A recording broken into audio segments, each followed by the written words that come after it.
तर आज अजितदादा पवार साहेब विना हा पहिल्यांदाच हा वर्धापन दिन आम्ही साजरा करतो. ह्याचं दुःख या राज्यातील देशातील राष्ट्रवादी काँग्रेस पक्षांच्या कार्यकर्त्याला निश्चित प्रकारे आहे. मी पहिल्यांदा दादांना स्मरण करतो, त्यांना श्रद्धांजली वाहतो आणि माझ्या राज्यातील राष्ट्रवादी काँग्रेस पक्षाच्या कार्यकर्त्याला आजच्या 27व्या वर्धापन दिनाच्या सर्वांना शुभेच्छा देतो. येणारं वर्ष आपल्या सर्वांनी पक्षवाढीसाठी अजितदादांच्या नंतर दादांची आठवण, दादांचा विचार, दादांची शिकवण, दादांचा आदर्श ठेवून आपण सगळेजण भविष्यामध्ये चांगलं काम करूया आणि आपली पक्ष संघटना, आपला पक्ष हा अधिक भक्कम करूया. हे आजच्या वर्धापन दिनाच्या निमित्तानं मी माझ्या सगळ्या राष्ट्रवादी काँग्रेस पक्षाच्या कार्यकर्त्याला सांगू इच्छितो.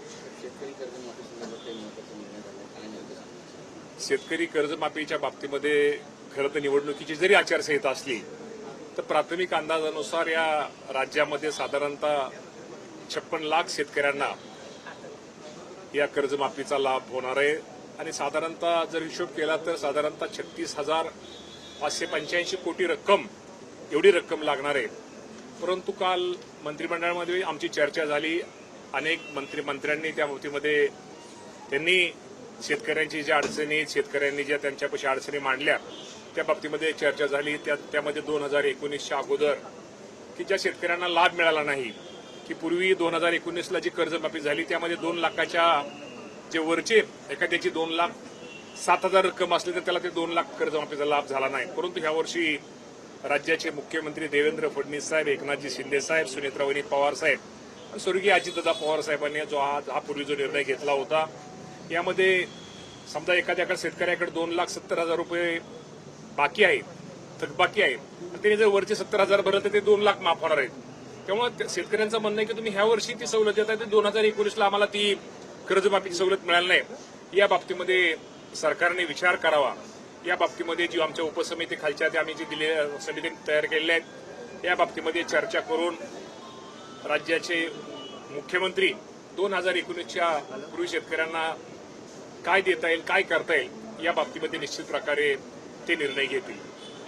दुसरा एक मिनिट, तुमच्या घरावर पुणे जिल्हा काँग्रेस युवकच्या वतीनं शेतकरी मोर्चा काढण्यात आलेला आहे आणि एकूणच कुठेतरी पोलिसांनी घराकडे जाणारा देखील रस्ता रोखला आहे आणि आंदोलकांना काही किलोमीटरवर शेवटी देखील कळत आहे. कुठेतरी 7-12 लोकशाहीमध्ये सर्वांना मोर्चा काढायचा, आंदोलन करायचं, उपोषण करायचा अधिकार आहे.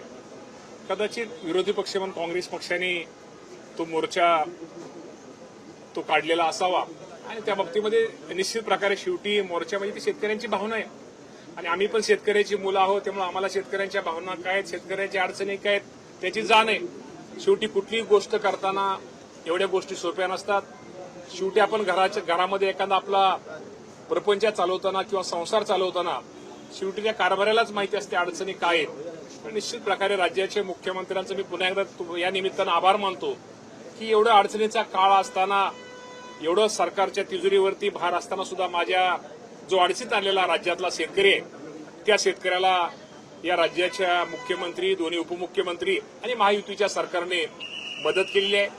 निश्चित शेतकऱ्यांच्या अजून भावना आहेत, शेतकऱ्यांना मदत अजूनही जास्त करणं गरजेचं आहे. त्यामध्ये शेतकऱ्यांची कुठल्याही प्रकारची चूक नाहीये आणि शेतकऱ्यांची भावना, शेतकऱ्यांची मागणी ही रास्त आहे. पण शेवटी काही गोष्टीमध्ये आपल्या सगळ्यांना आणि शेवटी एक गोष्ट लक्षात ठेवा की सगळ्याचंच समाधान आपण कुठल्याच आजपर्यंत कर्जमाफी झाली पुन्हा आपण सगळ्यांचंच समाधान करू शकलेलो नाही. तरी जास्तीत जास्त माझ्या शेतकऱ्यांना, गोरगरीब शेतकऱ्यांना या अडचणीच्या काळामध्ये एक पाठबळ मिळालं पाहिजे, त्याचा एक आर्थिक त्याला कुठेतरी मदत झाली पाहिजे. या उद्देशानं या महायुती सरकारने, राज्याचे मुख्यमंत्री देवेंद्र फडणवीस साहेबांनी ही कर्जमाफी निश्चित प्रकारे केलेली आहे आणि त्या बाबतीमध्ये अजून काय सूचना आहेत, अजून काय गोष्टी करणं गरजेचं आहे. ज्याप्रमाणे खालून शेतकऱ्यांच्या सूचना येतील आमची उपसमिती जी आहे या बाबतीमध्ये त्या बाबतीमध्ये निश्चित प्रकारे योग्य तो आमच्याकडे शिफारस करून मुख्यमंत्री त्याच्यावरती योग्य तो निर्णय घेतील. पण रोहित पवार 12 जून पासून पंढरपूर येथे अन्यथा आंदोलन करतायत आणि शेतकऱ्यांना सरसकट कर्जमाफी द्यावी यासाठी हे आंदोलन करणार. आता कोण काय करतंय, कोणाबद्दल मला काय बोलायचं, मी तुम्हाला माझं क्लिअर केलं. शेवटी राज्याच्या तिजोरीवरती आर्थिक ताण असताना सुद्धा माझा शेतकरी अडचणीत आहे, माझ्या शेतकऱ्याला अडचणीच्या काळामध्ये मदत केली पाहिजे या उद्देशानं राज्याचे मुख्यमंत्री दोन्ही उपमुख्यमंत्र्यांनी ही कर्जमाफी योजना जाहीर केलेली आहे. साधारणतः 56 लाख शेतकरी आहेत. 56 लाख शेतकरी आणि 36,585 कोटी अजूनही कमी जास्त त्यामध्ये रक्कम वाढण्याची शक्यता आहे. आणि अजूनही शेतकऱ्यांची मागणी मागाशी मला सांगितलं 2019ची जी मागणी आहे की 2019 साली आम्ही त्या कर्जमाफीमध्ये बसतो नाही. आमचा पण विचार करा. ह्या वर्षीचे शेतकरी ह्या वर्षीचे मुख्यमंत्र्यांचा जो निकष आहे कर्जमाफीचा त्या निकषामध्ये वरचं कर्ज भरलं तर त्यांना 2 लाख रुपये मिळते. पण 2019 नव्हतं. त्यावेळेस नसताना सुद्धा ह्यावेळेस मुख्यमंत्र्यांनी ती घोषणा त्यामध्ये आपण घेतोय. त्या बाबतीमध्ये निश्चित प्रकारे त्या शेतकऱ्यावर जो अन्याय झालेला आहे त्या बाबतीमध्ये काय विचार करता येईल तो करण्याचा प्रयत्न हा केला जाईल.